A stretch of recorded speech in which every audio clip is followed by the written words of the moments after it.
Assalamualaikum warahmatullahi wabarakatuh. Kami dari kelompok 5 ini melakukan eksperimen korosi pada paku besi. Perkenalkan, nama saya Ahmad Yazil Arkam Syamsuddin, absen 2. Nama saya Muhammad Zabi Sagi, absen 22. Perkenalkan, nama saya Kalisa Zahrani Azola, absen 17. Perkenalkan, nama saya Jihan Nur Syahla, absen 15. Saya Julata Gloria Putri Zulkifli, absen 16. Dasar teori untuk eksperimen korosi pada paku besi dalam kondisi yang berbeda-beda melibatkan pemahaman prinsip-prinsip dan faktor-faktor yang mempengaruhi tingkat korosi pada logam besi. Berikut adalah dasar teori yang kita akan jadikan landasan untuk eksperimen ini.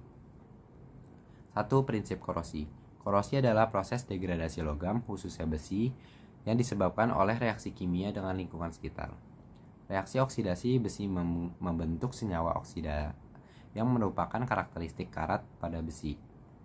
4Fe plus 3O2 menjadi 2Fe2O3 adalah reaksinya. Faktor lingkungan, kelembapan, suhu, dan kehadiran oksigen adalah faktor-faktor kunci yang mempengaruhi tingkat korosi. pH lingkungan juga dapat mempengaruhi tingkat korosi. Lingkungan asam atau basa bisa mempercepat atau memperlambat korosi itu sendiri. Variasi kondisi. Eksperimen dapat merangkum variasi kondisi seperti paku yang terendam dalam air mantah, air matang, air yang dicampur garam, cuka, dan juga dalam air deterjen. Pengukuran tingkat korosi dapat dilakukan dengan pengamatan perubahan warna pada besi ataupun tekstur pada besi itu sendiri. Dan juga kita bisa melakukan pengamatan dengan cairan itu sendiri, apakah cairannya keruh ataupun jernih. Dengan memahami dasar teori ini, eksperimen korosi pada paku besi dalam kondisi yang berbeda dapat membantu kita mendapat pemahaman lebih lanjut tentang faktor-faktor yang mempengaruhi korosi dan cara mengendalikannya. Alat-alat dan bahan yang kita butuhkan untuk praktek ini adalah gelas plastik, deterjen, label untuk menamakan gelasnya agar tidak tertukar. Ada karet, lalu ada plastik, Dan terakhir ada 7 buah paku. Lalu kita membutuhkan minyak, garam, cuka. dan juga cuka. Selanjutnya ada air matang. Ya, tinggal masukkan aja pakunya, diikat.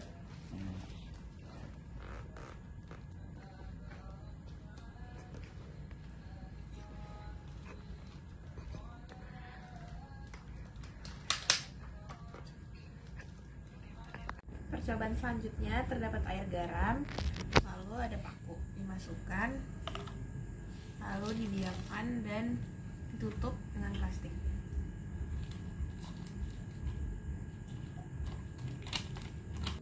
Selanjutnya untuk praktek korosi kita akan menggunakan udara terbuka. Tinggal masukkan pakunya ke dalam gelas plastik kosong, lalu tutup sampai kedap udara. Pertama, masukkan paku ke dalam air keran, lalu tutup dengan plastik dan dikaretkan.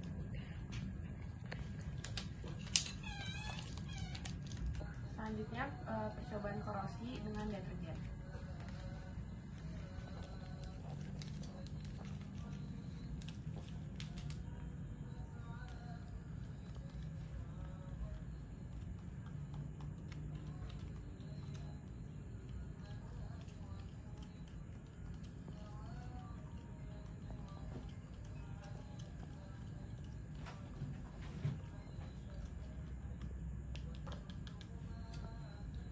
Lalu masukkan paku ke dalam gelas, lalu ditutup.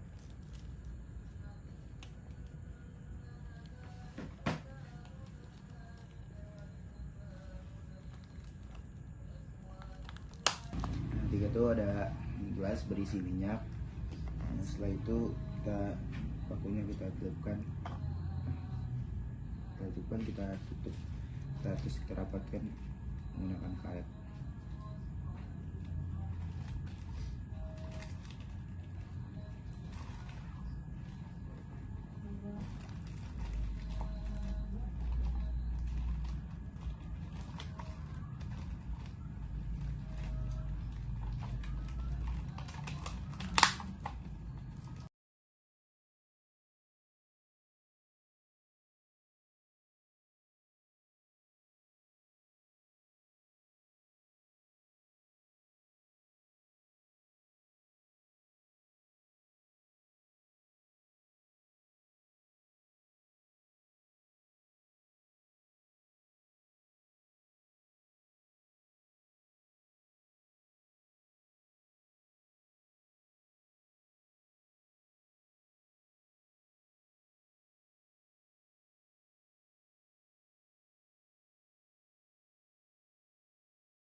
pada hari ketiga, paku yang paling cepat berkarat adalah air yang ada di dalam air mentah, karena air mentah mengandung lebih banyak oksigen, mineral, dan zat-zat yang mempercepat reaksi korosi pada besi.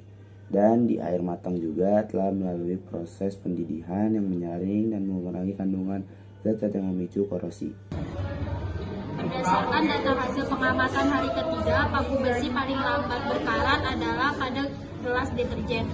Lambatnya proses berkarat mungkin disebabkan oleh sifat deterjen yang dapat membentuk lapisan pelindung atau mengubah sifat kimia di sekitar logam, menghambat pembentukan karat. Deterjen dapat berperan dalam melindungi permukaan logam dari korosi dengan menghambat reaksi antara logam dan oksigen yang ada di udara. Korosi pada hari ketiga, deterjen dan udara tidak mengalami karatan. Hal itu terjadi karena percobaan korosi yang tidak menunjukkan karatan pada hari ketiga disebabkan oleh sifat deterjen yang mencegah pembentukan karat atau melindungi permukaan logam dari korosi. Deterjen mungkin membentuk lapisan pelindung atau mengubah sifat kimia di lingkungan di sekitar logam yang menghambat proses korosi. Selain itu, faktor lain seperti kelembapan udara, kandungan oksigen, dan komposisi kimia paku juga dapat mempengaruhi tingkat korosi. Berdasarkan penelitian hari ke-7, gelas yang paling banyak karatan itu berada di gelas air mentah dan air matang. Air mentah itu cenderung lebih cepat menyebabkan karatan karena mengandung lebih banyak oksigen dan mineral yang dapat mempercepat proses terjadinya oksidasi pada paku. Air matang biasanya lebih mudah proses penyaringan dan perlakuannya, yang mengurangi zat-zat yang memicu alat itu sendiri. Paku yang paling sedikit berkarat pada hari ke-7 adalah paku yang berada dalam wadah udara. Karat pada besi terjadi dikarenakan paparan oksigen dan uap air pada udara yang terkena besi memicu reaksi dan membentuk senyawa baru. Ini yang kita sebut karat. Wadah plastik yang ditutup memungkinkan paku untuk tidak terkena udara yang terbuka dan tidak mengenali atau tidak memasukkan kelembapan pada paku tersebut.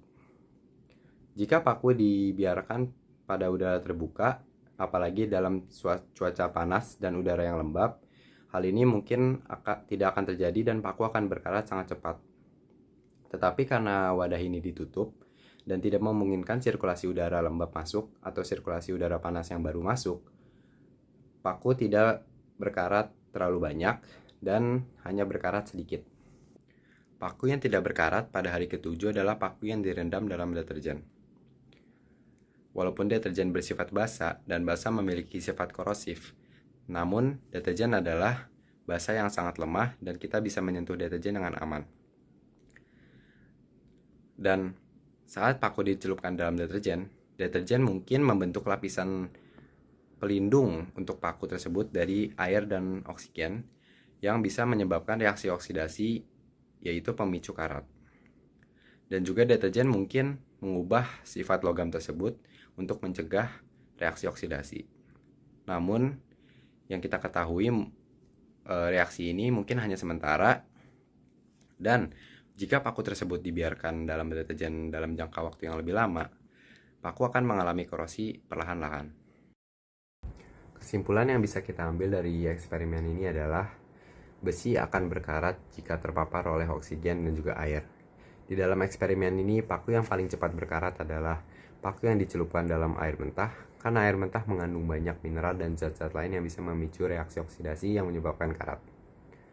Air matang membuat paku juga berkarat sangat banyak, tetapi tidak sebanyak air mentah. Cuka agak aneh karena pakunya berkarat dan korosi, tetapi airnya jernih karena pakunya tidak luruh seperti air mentah dan air matang. Deterjen dan minyak tidak membiarkan paku untuk berkarat karena mereka berdua melindungi paku dari oksigen dan juga air.